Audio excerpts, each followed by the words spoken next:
Grow, go, glow. Overcomers Church. Changing lives, transforming nations. If you have your Bible, but not necessarily. If you have your Bibles, you can turn to Ephesians chapter 4, verses 24 to 27.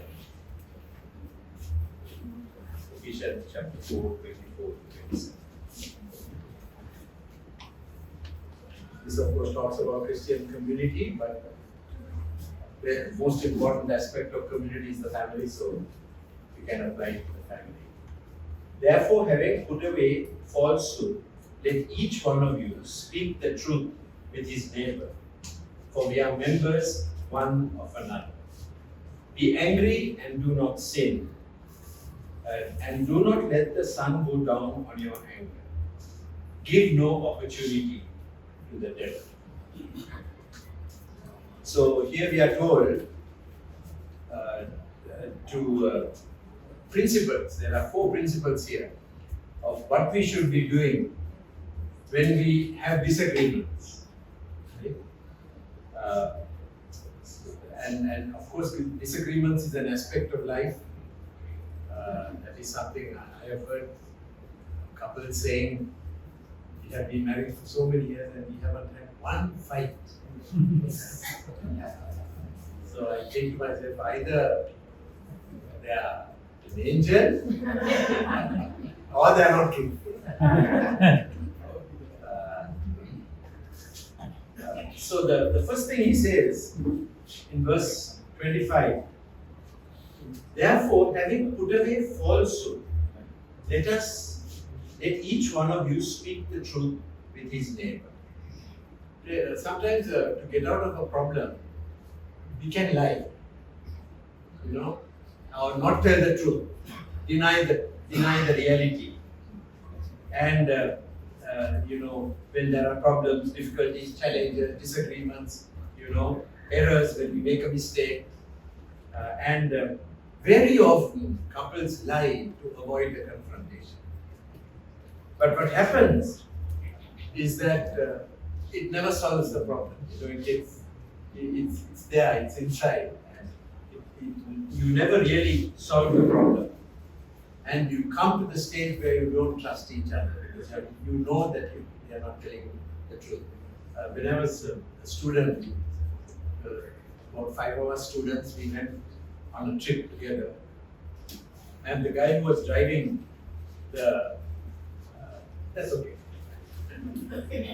The guy who was driving the car got caught, and he had to pay a fine and all that. And I'll never forget, he said, don't tell my guy.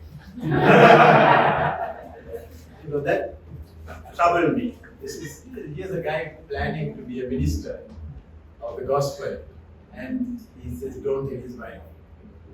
And many years later, I came back to Sri Lanka, and then many years later, I met his brother. And I asked, how's your brother? He said, oh, he's doing okay, but he's divorced. And obviously there was something wrong in that. There was no truthfulness. And some people deny, especially like when the father does something wrong. They all act as if they don't know. And they keep the so-called peace. But there's a cloud hanging around the house. And sometimes people take decisions without telling the other person. I know of situations where the wife wanted a child, the husband didn't. And without telling the husband, the wife stopped taking the pill. Things like that. Then you have situations, sadly, I've seen this among Christians, where the wife takes a loan and the husband doesn't know. Until the guy comes and asks for the money. That's when the husband finds out, my wife has been taking loans. Things like that. It's totally unnecessary. You're not going to solve problems that way. So the first thing is be truthful. Then verse 26 says, be angry, but do not sin. Okay. So getting angry is normal. I mean, if you love somebody, you get angry when that person does something that is wrong. But we don't sin. So I want to talk about 5 or 6 takeaways I think that you can be angry and not sin. Okay? First one, wait for the right time to talk. If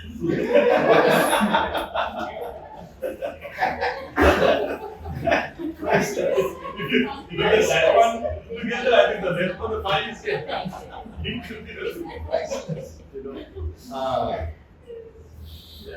in the Bible there are 2 words for patience, 2 Greek words, noun and verb, so it becomes 4. That way, 61 times in the New Testament it occurs for Christians, telling Christians to be patient. So obviously, patience is a very, very important Christian virtue. And we have to learn, we have to develop it. I tell my wife I'm thankful that God gave me a set of teeth. Because when I'm mad at her, I can go to my room and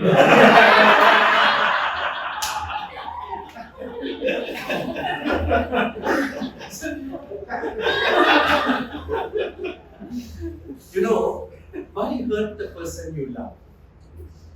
By saying what comes to your mind. When you are angry, we say things, why hurt that person? You might as well go home, grit your teeth, and then when you are in a better mood, bring up the issue.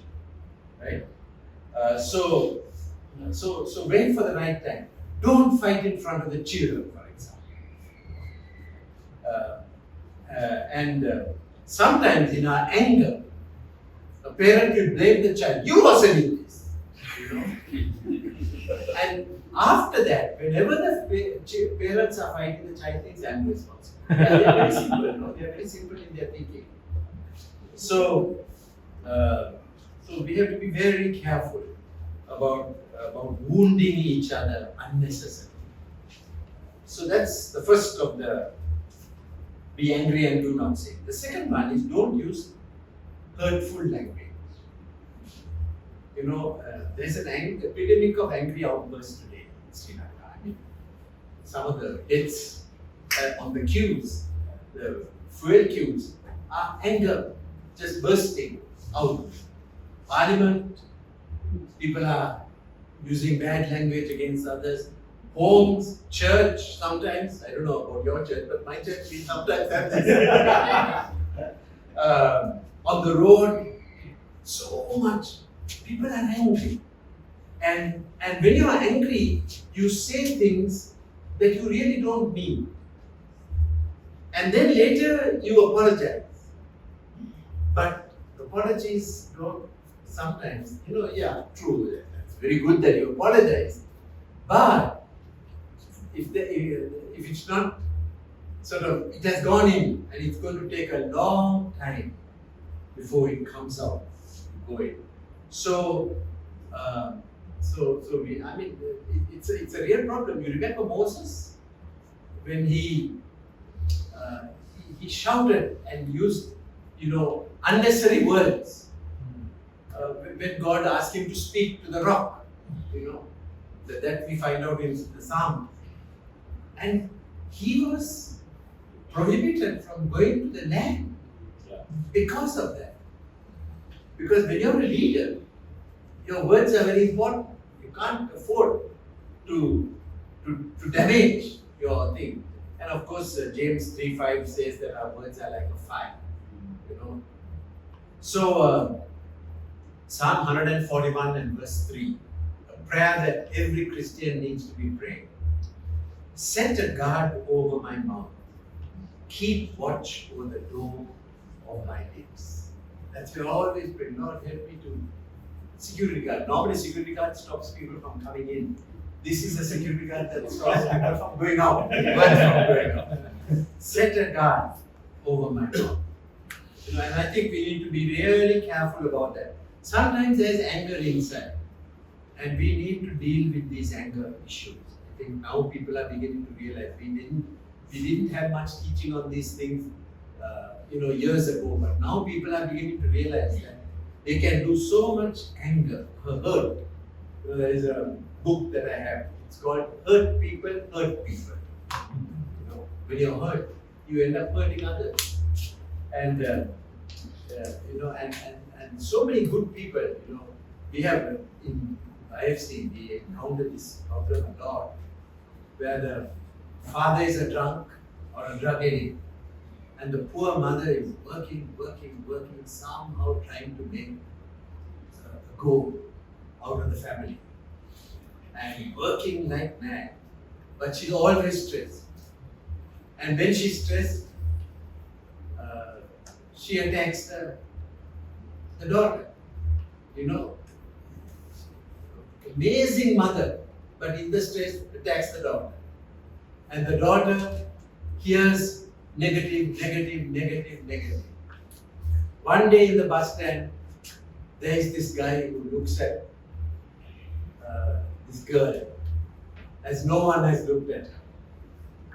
And they enter, they have an affair. And one day in church, she's praying, Lord, use me to change the world. Next week she's missing. You find out what? She has run away with this guy. 3 or 4 days after running away with this guy, she realized this fellow is worse than my father. And she regrets it for the rest of her life. But it's that in the home, they have heard negative. And I don't know whether you are familiar with the word needs a father. Yeah. That program. Yeah, Kasi Kastan, I remember him saying once that children learn more from affirmation than from rebuke. Now, rebuke is important, but there is a greater effect if they are affirmed. That was good, because they will follow the thing that brought them the security of affirmation. So, be careful. And okay, so that's the second. Don't use hurtful language. Thirdly, don't resurrect issues that have already been settled. The Bible is very clear that when God forgives, He forgets. And we can't keep bringing. There's a beautiful use of a certain word. In Greek, it's logizomai. And in English, we get the word log from logizomai, and that word comes in single house. It's an accounts term. When you log something. So, 2 Corinthians 5:19 says that God was reconciling the world to Himself, not counting our trespasses, not taking an account, erased it from the books. He erased from the books our sin. 1 Corinthians 13:5 says, love does not keep an account of wrong or a record. Same word. He doesn't keep a record of our wrong. Therefore, we do not keep a record of the wrong that the other person did. Once you have forgiven, you forget.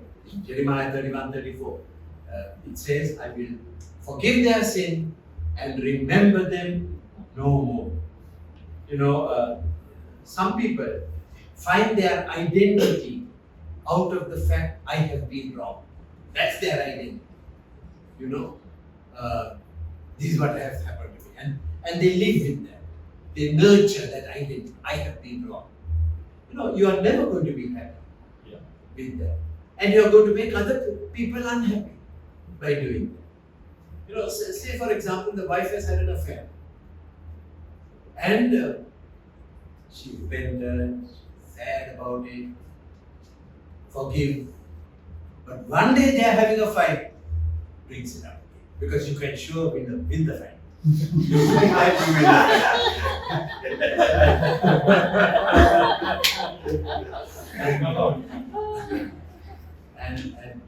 But in a Christian love fight, victory, there are no winners in this fight. I remember President Premadasan, after army had gone in some big battlegrounds, Ilford Pass or something, he had gone. He came over TV and said, in this war there are no winners. Because Sinhalese, Sri Lankans were fighting Sri Lankans. There are no winners. So in our home, victory is when there is unity. Not when one has won and other has lost. You can win a small battle and lose the war. No. So we have to be very careful about this. And again, this self-pity can be a dangerous friend. Never disappoints. You tell your friends your problems, they will give you unnecessary advice and all. You tell self-pity your problems, and we can get wrong satisfaction from that. So don't resurrect issues that have been said. Fourth, never use physical force. That's part of our culture, and because we have seen it happen sometimes, our hand automatically goes up. And I know it's not only men who hit women, that happens a lot, but the other also happens. Wives are hitting their husbands. And it's what we saw our parents, if not our parents, our neighbors. We saw them doing it. So automatically the hand goes up. And we have to learn no. And if you're aware of it, when the hand goes up, no, I'm not going to do this. I'm not going to do this. And if it does happen, immediately do something about it. Apologize. And I have found several people have told me, I hit my wife. And it was their way of saying, I won't do it again.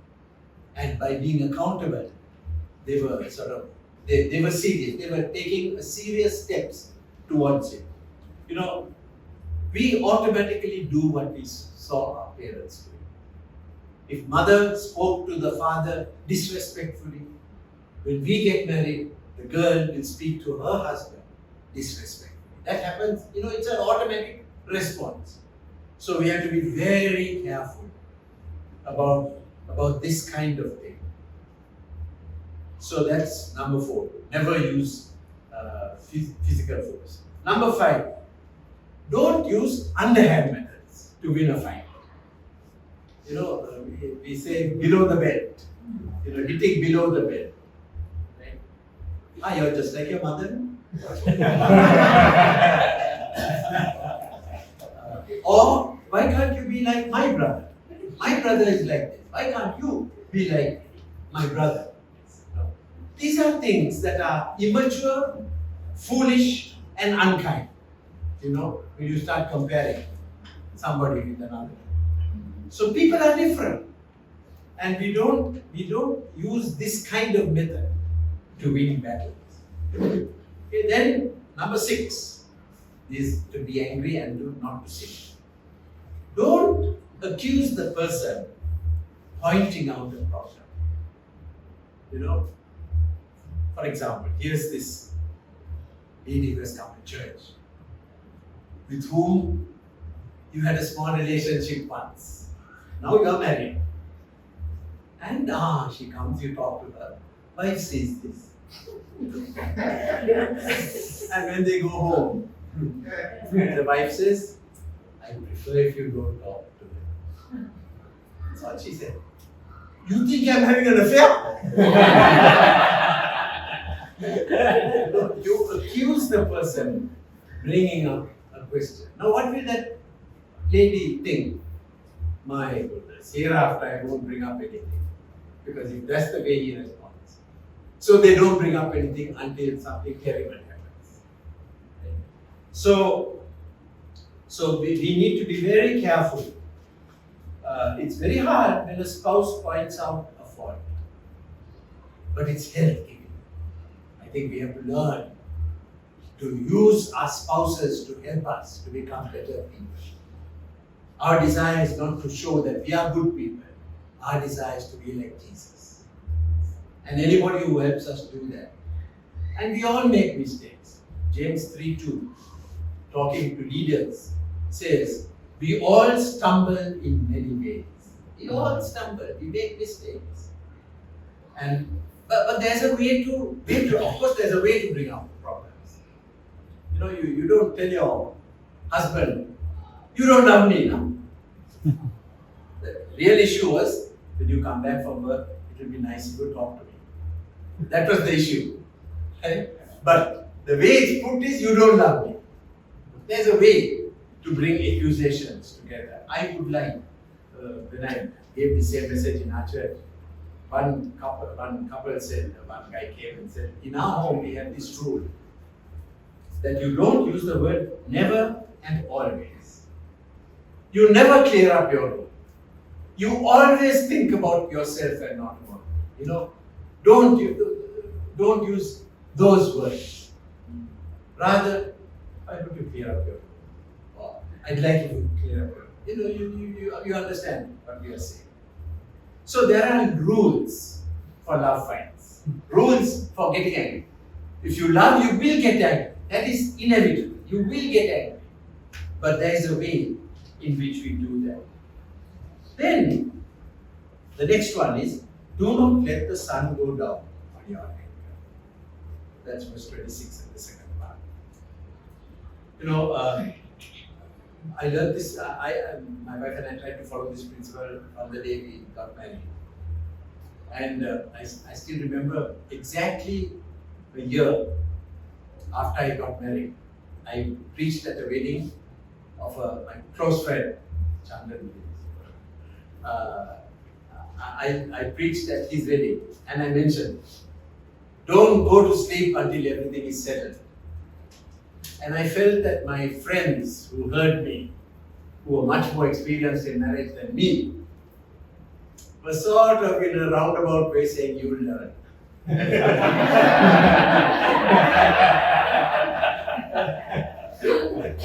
My wife and I have been married for 46 years and we haven't still learned.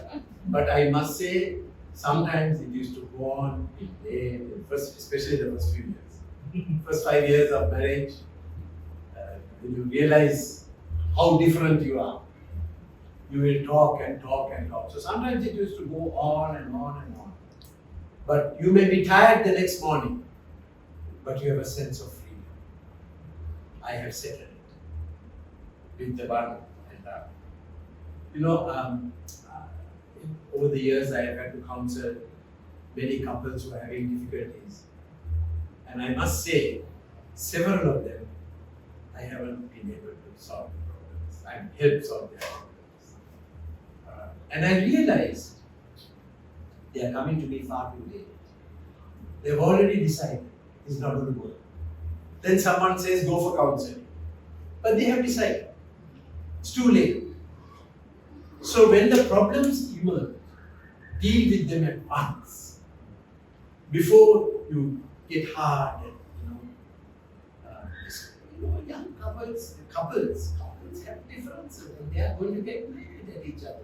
That's acceptable. That is normal. But we have to be careful not to allow it to go on and on, the anger to go on and on. So that's the number 3. Do not let the sun go down on it. First one was don't lie. Second one, angry and don't face it. Third one, don't let the sun go down on your anger.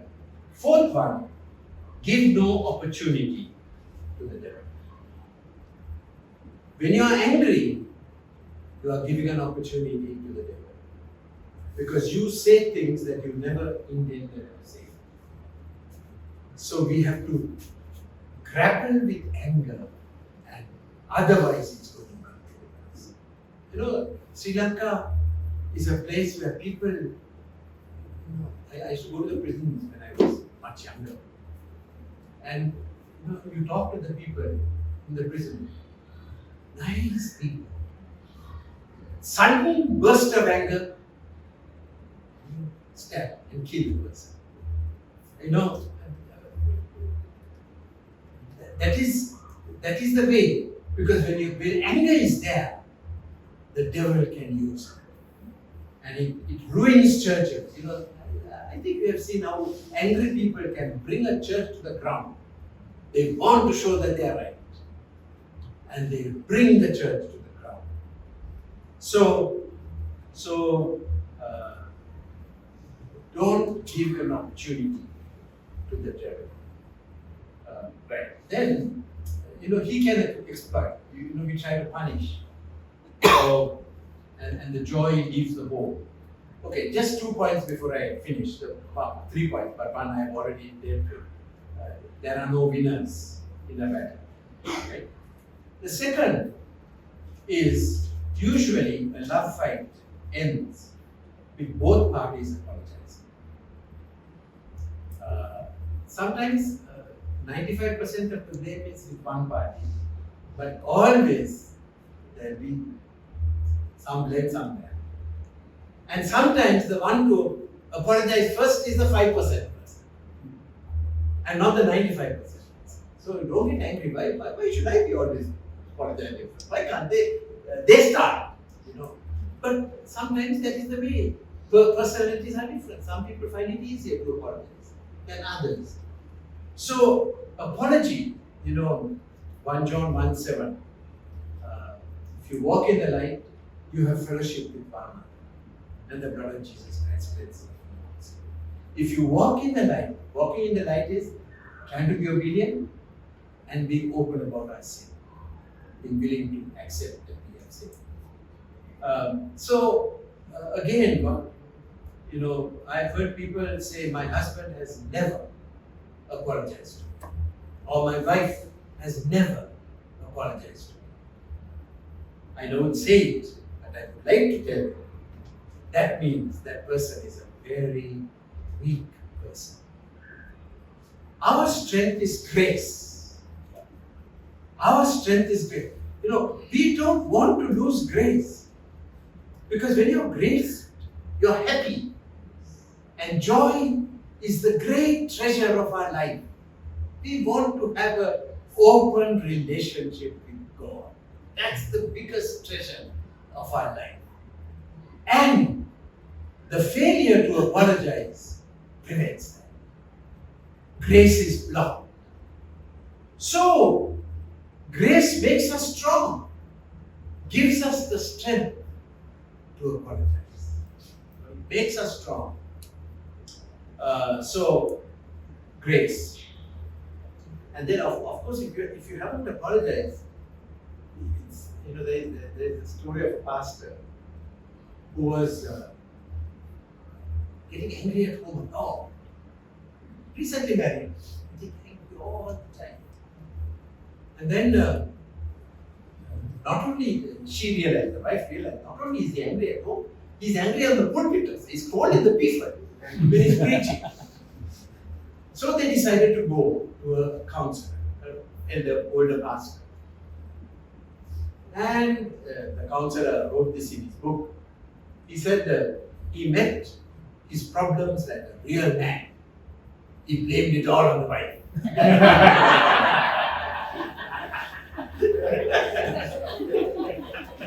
So they talked, and then finally the book came out.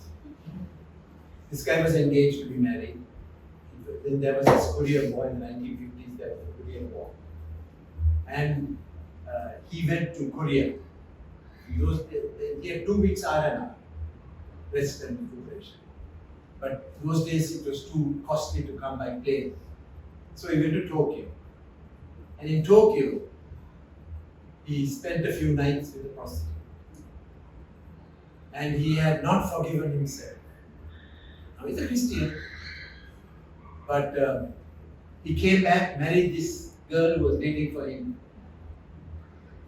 But he couldn't forgive himself. And when he didn't forgive himself, he was just blaming his wife all the time. And of course, the story ends with forgiveness from the wife, forgiveness from God, forgiveness for himself, and cleansing. So, apology opens the door to freedom. Then, the third thing is God will help. I think that, I like to remind people all the time that the greatest part of a wedding is the vows. Not the reception, not the worship time, not the sermon, not, what you're going to wear, not, those are the things that we spend all our time with. But the greatest part of a wedding are the vows that you make. Why? It's a threefold covenant. God and the couple. And when God commits himself to this wedding, he has committed himself. And he's going to help you. So there is no saying, this is not going to work. Because God is bigger than the problem. And he's committed to this. So this idea of God helping us and God being in the love fight, he's there. There's another thing I learned when I was having my love fights with my wife. With my mouth, I'm talking to her. With my ears, I'm listening to her. In my heart, I'm talking to God. What am I saying? Please God, please God.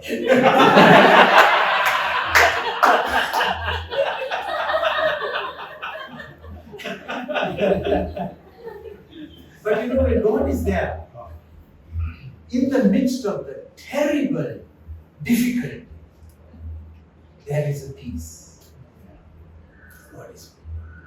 He's going to see us. I believe it. I believe in God. The Bible is not lying when it says that God is bigger than every problem. And so we do that. Colossians 3:15. Colossians 3:15 says, let the peace of Christ rule in your heart. The peace of Christ is there. And when the peace of Christ is there, it rules us. One of the translations says, let it be an umpire. It moderates. You can't be saying, please God, please God, please God, and shut up, you idiot. With the same breath, you can't use bad language and prayer at the same time.